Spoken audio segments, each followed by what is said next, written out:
ሰላም ነው የሚያስፈልገን፣ ፍቅር ነው የሚያስፈልገን። ያጣነውና የጎደለን ነገር እሱ ነው። የምንሰማው ነገር ሁሉ ለጆሮ የሚመች አይደለም። ወንድም ወንድሙን ሲገድል፣ ሲያርድ፣ ሲያሳድድ፣ ሲጎዳ ነው የምናየውና በሰላም ጠላቶቻችሁን ግደሉ ነው እንዴ ያለው? ምንድነው ያለው? ጠላቶቻችሁን ግራውንና ቀኙን እያገላበጠ የሚደበደብ በዚህ ዘመን ከበሮ ብቻ ነው።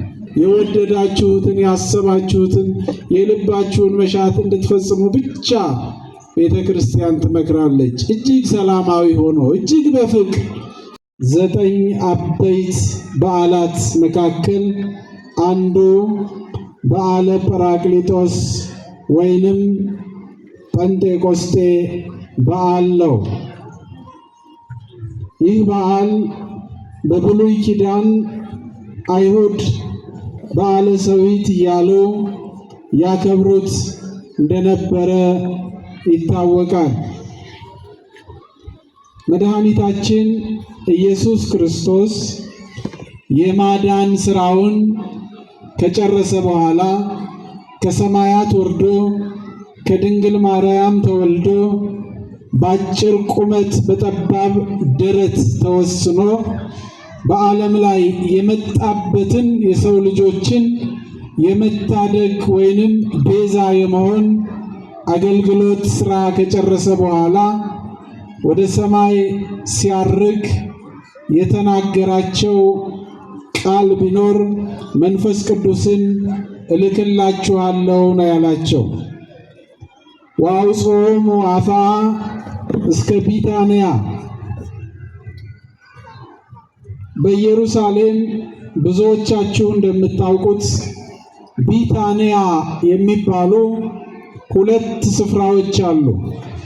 አንደኛው ቢታንያ በማዕከላዊ ኢየሩሳሌም በእስራኤል ከደብረ ዘይት ወይንም ከቤተ ፋጌ አጠገብ ያለው መድኃኒታችን ኢየሱስ ክርስቶስ ያረገበት ስፍራ ሲሆን፣ ሁለተኛው ቢታንያ በደቡባዊ እስራኤል ትንሽ መንደር የነበረች የማርያምና የመግደላዊት ሀገር አልዓዛር ሞቶ ተቀብሮ የተነሳባት ትንሿ መንደር ዛሬ በፍልስጤም ክልል ውስጥ ያለችው ቢታንያ ናት። በኢየሩሳሌም ወይንም በቤተ ፋጌ አቅራቢያ ባለው ቢታንያ መድኃኒታችን ኢየሱስ ክርስቶስ ደቀ መዛሙርቱን ሰብስቦ ከእኔ በኋላ እኔ ሳርግ የሚያጸናችሁ፣ የሚያነጻችሁ፣ የሚያረጋጋችሁን መንፈስ ቅዱስን እልክላችኋለሁ ብሎ በ40ኛው ቀን ነገራቸው። በ50ኛው ቀን መንፈስ ቅዱስ ወረደ። ከመዘ እሳት ወረደ መንፈስ ቅዱስ፣ በእሳት አምሳል ወረደ። ጽኑዓን ሆኑ፣ ፈሪዎቹ ደፋሮች ሆኑ። ከርደተ መንፈስ ቅዱስ በኋላ የነበረውን ታሪክ የሐዋርያትን ቁርጠኝነት ታውቁታላችሁ። ዶሮ ሳይጮህ 3 ጊዜ ሲክዱ የነበሩት መንፈስ ቅዱስን ከተመሉ በኋላ በሮም አደባባይ እንዴት እንደመሰከሩ ታስታውሳላችሁ። በእርግጥ መጽሐፍ ቅዱስ እንደሚነግረን ከ50 ዕለት ከ50ኛው ቀን በፊት መንፈስ ቅዱስ የለም ማለት አይደለም። መንፈስ ቅዱስን የተመሉ ብዙ ሰዎች አሉ። ለምሳሌ በሉቃስ ወንጌል ምዕራፍ 1 ላይ የምናገኛት ኤልሳቤጥ ወመላ መንፈስ ቅዱስ ላይ ለኤልሳቤጥ ይላል ሉቃስ ወንጌል። በኤልሳቤጥ መንፈስ ቅዱስ ሞላባት ይላል። ከርደተ መንፈስ ቅዱስ በፊት ኤልሳቤጥ መንፈስ ቅዱስ የተመላችው የእመቤታችን የቅድስት ድንግል ማርያምን ድምፅ ስትሰማ ነው። ኤልሳቤጥም የማርያምን ድምፅ በሰማች ጊዜ ጽንሱ በማህፀኗ ውስጥ በደስታ ዘለለ። በኤልሳቤጥም መንፈስ ቅዱስ ሞላባት ይላል። ዮሐንስም ሲያጠምቅ እኔ በውሃ አጠምቃችኋለሁ፣ ከኔ በኋላ የሚመጣው በመንፈስ ቅዱስ ያጠምቃችኋል ይል ነበር። ያም ሆነ ይህ በ50ኛው ቀን መንፈስ ቅዱስ በእሳት አምሳል ወረደ። ወተናገሩ በነገረ ሁሉ በሐውርት እንዳሉት ሊቁ እንደተናገሩት ቅድም እንደሰማ ነው 72 ቋንቋ ተገለጠላቸው። ዓለምን እየዞሩ በሐዋርያት ሥራ ምዕራፍ 2 ላይ እንደተጻፈው የመንፈስ ቅዱስ አሰራር ይሄ ነው። ኃይልን የሚሰጥ ነው። ደካሞችን የሚያበረታታ ነው። አንዳንድ ሰዎች መንፈስ ቅዱስን ተመላን ብለው እንደሚዘሉት አይደለም፣ እንደሚሳደቡትም አይደለም። መንፈስ ቅዱስ ናዛዚ ነው፣ የሚያረጋጋ ነው። መንፈስ ቅዱስን የተመላ ሰው የተረጋጋ ነው፣ ጽኑዕ ነው፣ በሃይማኖት በምግባር የጸና በልቡ ንጹሕ የሆነ ነው። እግዚአብሔር አምላካችን ኃይለ መንፈስ ቅዱስ ሀብተ መንፈስ ቅዱስን በሁላችን ላይ ያሳድርብን። ኤልሳቤጥ መንፈስ ቅዱስን ስትሞላ እመቤታችን ድንግል ማርያምን ማመስገን ነው የጀመረችው። የጌታዬ እናት ወደ እኔ ትመጪ ዘንድ እንዴት ይሆንልኛል እያለች ስታመሰግናት ነበር። መንፈስ ተመላን የሚሉ ሰዎች ደግሞ ሲሳደቡ እንሰማቸዋለን። እግዚአብሔር አምላክ ልብ ይስጣቸው።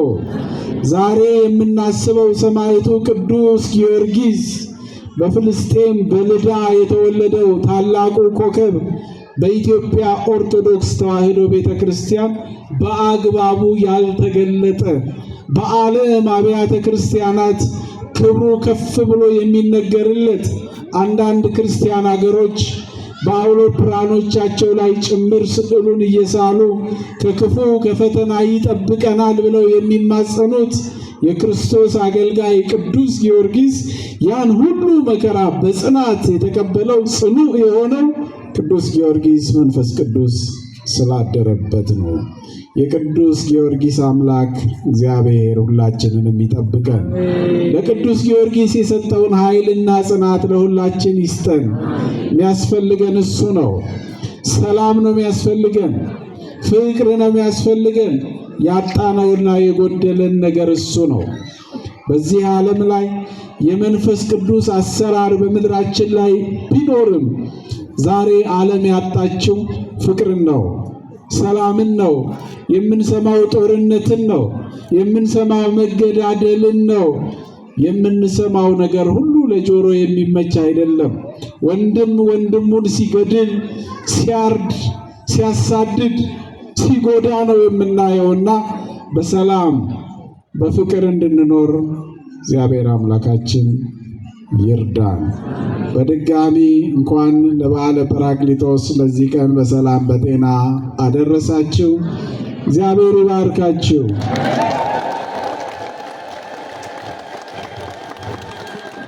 እግዚአብሔር የሰላም አምላክ ነው። የምን አምላክ ነው?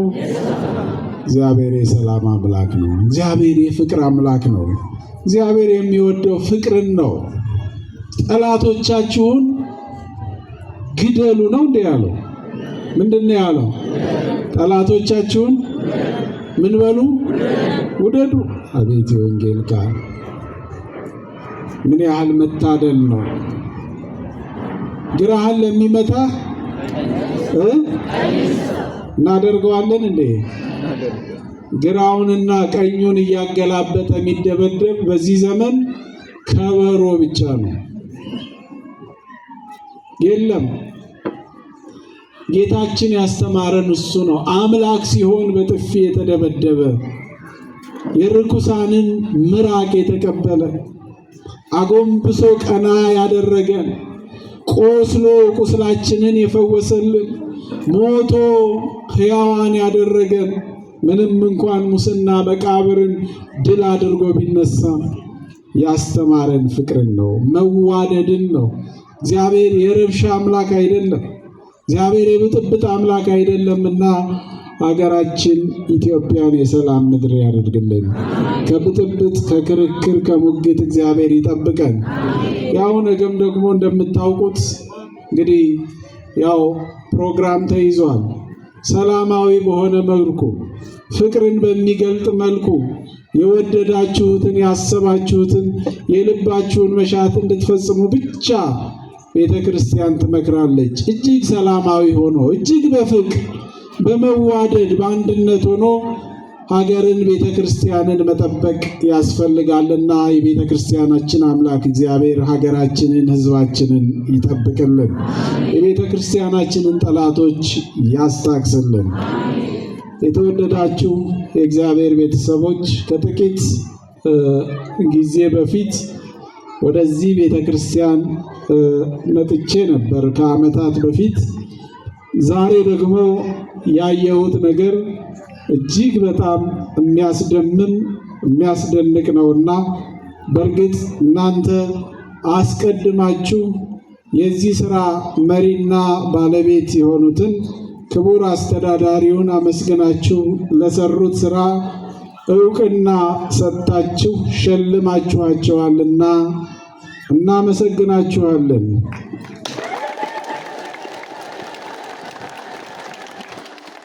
መንፈስ ቅዱስ ሲኖር በአባትና በልጅ መካከል መከባበር ይኖራል። ምን ያህል ፍቅር እንዳላችሁ፣ ምን ያህል ሰላማውያን እንደሆናችሁ፣ ምን ያህል እግዚአብሔርን እንደምትወዱ ያየንበት ነውና ለካ የሰራ ሰው ይሸለማል። ለካ የደከመ ሰው ወጥቶ ወርዶ ያገለገለ ሰው ለካ በምዕመናን ዘንድ ይህን ያህል ክብርና ሞገስ አግኝቶ ተወዶ ይመሰገናል የሚለውን ያሳያችሁን እናንተ ናችሁና እጅግ አድርገን በድጋሚ እናመሰግናችኋለን። እግዚአብሔር ይባርካችሁ። አባታችሁን እንደወደዳችሁ እንዳከበራችሁ እግዚአብሔር ይውደዳችሁ ያክብራችሁ። እግዚአብሔር አምላክ በቸርነት በፍቅር በአንድነት ያጽናን። የሰላም አምላክ ሰላምንና ፍቅርን ይስጠን። ሀገራችንን ይጠብቅልን። ቤተ ክርስቲያናችንን ከፍ ከፍ ያድርግልን። ካህናትን ምእመናንን ከክፉ ከመከራ ሁሉ ይጠብቅልን። የእግዚአብሔር ቸርነት የእመቤታችን የቅድስት ድንግል ማርያም አማላጅነት አይለየን። እግዚአብሔር ይባርካችሁ።